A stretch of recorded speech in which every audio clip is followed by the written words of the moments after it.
Good morning children, I am back. आज हम Hindi literature में चैप्टर नंबर 7 चाचा नेहरू उसकी आगे की एक्सरसाइजेस करते हैं। वैसे एक बात बताइए, आपने कल के एक्सरसाइज के शब्दार्थों को याद किया कि नहीं किया? किया? Very good. इसी जोश के साथ पढ़ाई करते रहिएगा। अब हम बढ़ते हैं। हमारा नेक्स्ट एक्सरसाइज है सही शब्दों द्वारा रिक्त स्थान भरिए, मतलब कि फिल इन दी ब्लैंक्स। इनको भरने से पहले हम जो हमारी हेल्प बॉक्स है उस पर एक नज़र डालते हैं और देखते हैं कौन कौन से शब्द हमको दिए गए हैं। पहला है तन मन धन, फिर है प्रधानमंत्री, 14 नवंबर और वकील। 4 ऑप्शंस हमको दिए गए हैं और 4 ही फिल इन द ब्लैंक्स हैं। तो चलिए देखते हैं। फर्स्ट इज पंडित जवाहरलाल नेहरू स्वतंत्र भारत के प्रथम डैश थे। जवाहरलाल नेहरू जो थे वे भारत के कौन थे पहले? ऑप्शन में क्या क्या है? तन मन धन, प्रधानमंत्री, 14 नवंबर या वकील। तो इसमें से 2 ऑप्शन हमारे सही जा सकते हैं, एक तो प्रधानमंत्री और एक वकील। तो बताइए स्वतंत्र भारत के पहले कौन थे वे? प्रधानमंत्री। तो हमने यहाँ पर लिख दिया प्रधानमंत्री।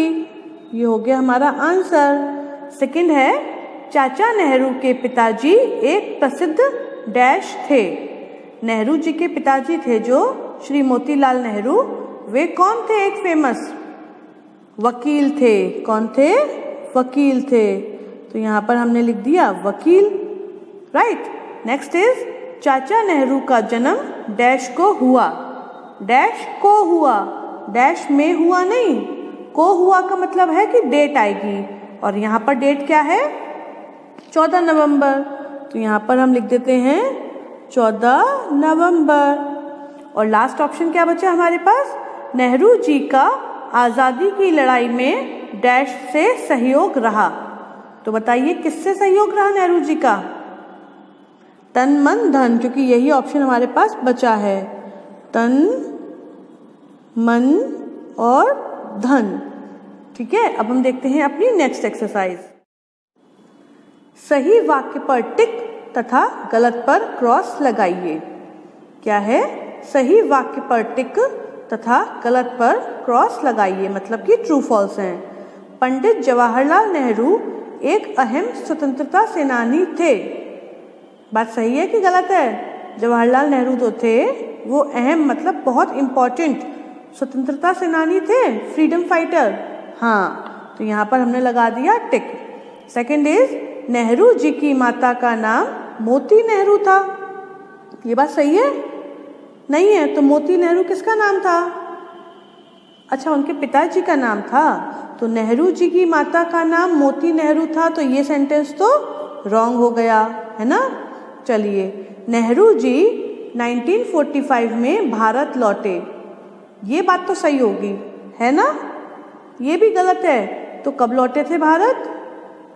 अच्छा, 1912 में लौटे थे, तो ये सेंटेंस भी रॉन्ग हो गया। तो यहाँ भी हमने क्रॉस लगा दिया। चाचा नेहरू बड़े ही कर्मठ व ईमानदार व्यक्ति थे। Is it true? क्या ये बात सही है? हाँ, चाचा नेहरू बहुत ही कर्मठ मतलब बहुत ज़्यादा काम करने वाले और ईमानदार मतलब सच्चे व्यक्ति थे।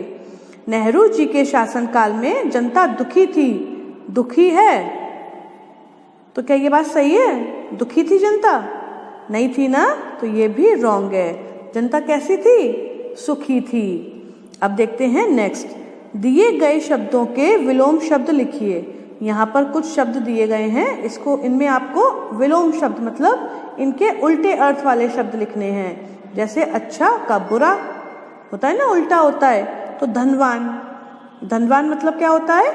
जिसके पास बहुत सारे पैसे होते हैं। तो धनवान का उल्टा क्या हो गया? निर्धन। धनवान का उल्टा क्या हो गया?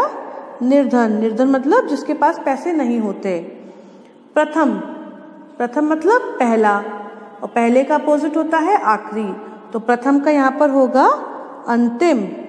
क्या होगा? अंतिम। प्रथम मतलब पहला और अंतिम मतलब आखिरी। प्रथम अंतिम। शिक्षा, इसका होगा अशिक्षा, मतलब शिक्षा का विलोम शब्द है अशिक्षा। आज़ादी, इसका होगा गुलामी। हमारा देश अंग्रेज़ों का गुलाम था, तो हम अंग्रेज़ों की गुलामी करते थे और कुछ फ्रीडम फाइटर्स की मदद से हमें आज़ादी मिल गई। तो आज़ादी और गुलामी आपस में विलोम शब्द हैं। अगला है सहयोग। सहयोग मतलब कोऑपरेशन, और इसका विलोम शब्द होगा असहयोग, मतलब नॉन कोऑपरेशन, मतलब हम किसी की मदद करें या फिर हम किसी की मदद ना करें। सहयोग मतलब मदद करना, असहयोग मतलब मदद ना करना। फिर है सुखी। इसका तो आप लोगों को पता होगा, सुखी का क्या होता है? दुखी। सुखी का विलोम शब्द दुखी। कर्मठ, इसका अर्थ बताइए पहले। कर्मठ का अर्थ क्या होता है? बहुत ज़्यादा काम करने वाला। तो इसका अपोजिट यानी कि विलोम शब्द क्या होगा? आलसी। कर्मठ का विलोम शब्द आलसी। और लास्ट है ईमानदार। ईमानदार मतलब ऑनेस्ट, और इसका अपोजिट बेईमान। ईमानदार का अपोजिट बेईमान। तो ये हो गए हमारे विलोम शब्द। नेक्स्ट एक्सरसाइज हमारी है पाठ से व्यक्तियों, देशों तथा शहरों के नाम ढूंढकर लिखिए। ये एक्सरसाइज मैंने ऑलरेडी फिल करके रखी है। तो चलिए देखते हैं कि चैप्टर में हमें कौन कौन से पर्सन्स, कंट्रीज और सिटीज़ के नाम मिले थे। पहला नाम मिला था हमें कौन सा? जवाहरलाल नेहरू जी का, तो वो लिख दिया। उसके बाद उनकी माता जी का, उनके पिताजी का, तो वो लिख दिया मोतीलाल नेहरू। फिर उनकी माता का नाम मिला था स्वरूप रानी। कौन से शहर में उनका जन्म हुआ था? इलाहाबाद में। और इलाहाबाद कहाँ पर है? उत्तर प्रदेश में, ठीक है। और वे पढ़ने कहाँ गए थे? लंदन गए थे, ये भी देखा था हमने।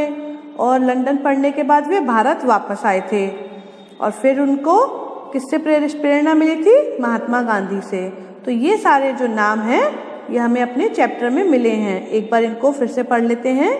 जवाहरलाल नेहरू, मोतीलाल नेहरू, इलाहाबाद, महात्मा गांधी, स्वरूप रानी, लंदन, उत्तर प्रदेश और भारत। ये सारे नाम हमें अपने पाठ में मिले थे।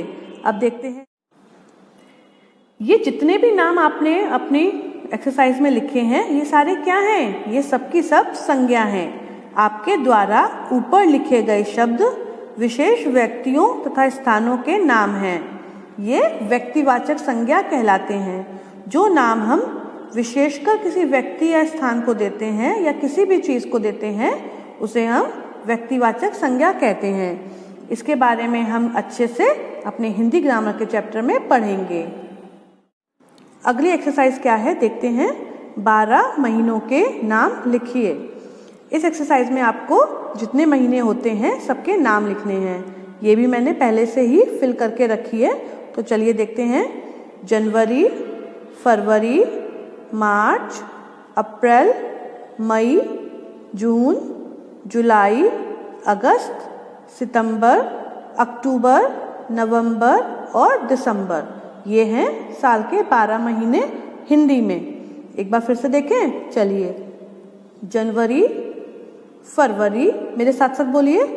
मार्च, अप्रैल, मई, जून, जुलाई, अगस्त, सितंबर, अक्टूबर, नवंबर और दिसंबर। तो ये सारे नाम जो हैं हमने लिख लिए।